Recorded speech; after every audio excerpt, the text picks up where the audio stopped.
Hello friends, বকুলের lifestyle চ্যানেলে সকলকে স্বাগত জানাই। আশা করি আপনারা সকলে ভালো আছেন, আমিও ভালো আছি। আজকে হচ্ছে বুধবার, আজকে সকাল সকাল আমি আপনাদের সঙ্গে চলে এসেছি।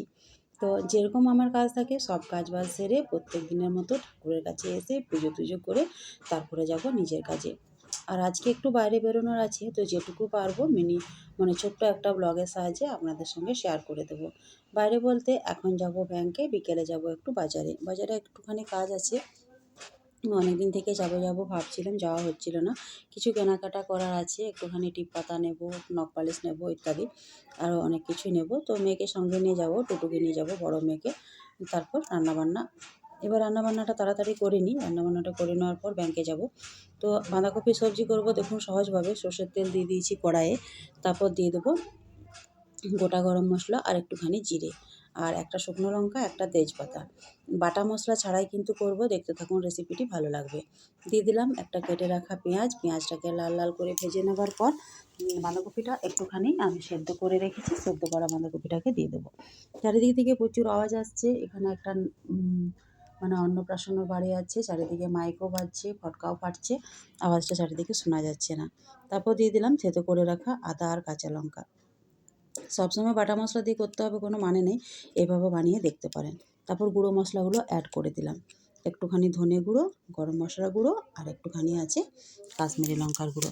সব মশলাগুলো ভালো করে নাড়াচাড়া করে নিয়ে নুন হলুদটাকে দিয়ে, যেহেতু লবণ আর হলুদটা দিয়ে আমি সেদ্ধ করেছিলাম বাঁধাকপিটা, তার জন্য কম করে একটুখানি হলুদ দিয়ে দিলাম। তারপরে বাঁধাকপিটাকে দিয়ে দিলাম, ভাপ দিয়ে রাখা বাঁধাকপিটাকে। জলটাকে নিংড়ে নিয়েছিলাম, বাঁধাকপি থেকে যে জলটা ছেড়েছিল। যদিও এখন বাঁধাকপি খেতে ভালো লাগে না, কিন্তু এভাবে রান্নাটা করলে আশা করি আপনাদের সকলেই ভালো লাগবে। একটুখানি গোটা গরম মশলাও দিয়েছি, একটুখানি গুঁড়ো গরম মশলাও দিয়েছি। সব শেষে ধনেপাতা দিয়ে নামিয়ে দিলেই হবে। যদি আপনারা ধনেপাতাটা না দিতে চান কোনো ব্যাপার নেই। মোটামুটি আমার রান্নাটা হয়ে গেছে, একটুখানি বেশ চিটচিটে ভাব হয়ে এলে, শুকনো ভাব হয়ে এলে নামিয়ে নিলাম। তো বাঁধাকপির তরকারি হয়ে গেল। এবার ভাবছি ডিম কষা করে দেবো ওদের বাবা মেয়ের জন্য। বড় মেয়ে ডিম খাবে না, আর আমার আজকে ডিম খেতে ভালো লাগছে না, তার জন্য দুটো ডিম আমি সেদ্ধ করেছি।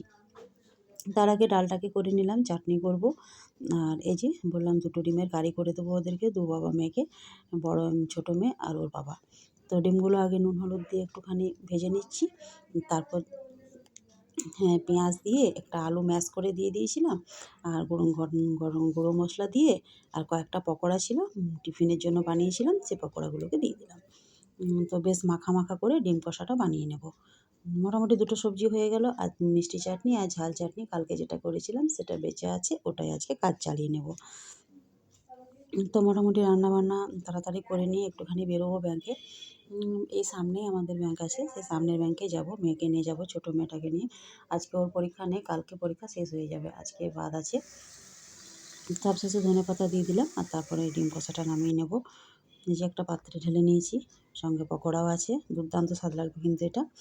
আর সব জায়গায় ভিডিও করতে ভালোও লাগে না, সেই জন্য একটুখানি ব্যাংকের সামনে এসে, এই যে বরোদা ব্যাংকে, একটুখানি ভিডিও করলাম। বিকেলে বাবু এসেছিল, ওর সঙ্গে খানিক মজা করলাম। দেখি দেখি দেখি মুখটা দেখি, দেখি মুখটা দেখি, বল না কি খেয়ে এসেছিস আজকে? ম্যাগি? এখন কি খাবি? রুটি চিনি না পেড়া রুটি? পেড়া সস? আচ্ছা, আর আমি একটু বাজারে যাবো, তোর জন্য গিয়ে এনে দেবো। খাওয়া হচ্ছে, লেখা চল শুরু কর। ও মোমো খায় না, চল এইগুলা শুধু এইগুলা ঘরে চল। তারপর বিকেলে একটুখানি বাজার বেরোবো, মোটামুটি রেডি হয়ে নিয়েছি। চারিদিকে অন্ধকার হয়ে গেছে, তো তবু একটুখানি আমি আপনাদের সামনে এলাম। দেখতে পাচ্ছেন চারিদিক কিন্তু অন্ধকার হয়ে গেছে, অন্ধকারে গলির মধ্যে পার হচ্ছি। আমাদের রোডটা ধরতে এলে একটু গলি পার করে আসতে হয়। তারপর টোটোতে চেপে পড়েছি। তো গিয়ে সিঙ্গাড়া খেলাম দুটো করে, মা মেয়ে। সিঙ্গাড়া খেয়ে একটু মোমো নিয়ে, আর তারপর চিকেন পরোটা নিয়ে বাড়ি ফিরলাম। তো আজকের ছোট্টখাটো এই ব্লগটি আপনাদের কেমন লাগলো অবশ্যই জানাতে ভুলবেন না। তারপর আসছি কোনো একটা পরবর্তী ব্লগ নিয়ে, ততক্ষণ আপনারা সকলে ভালো থাকুন, সুস্থ থাকুন, এই কামনা করি। আর আজকের মতো সকলকে জানাই গুড বাই।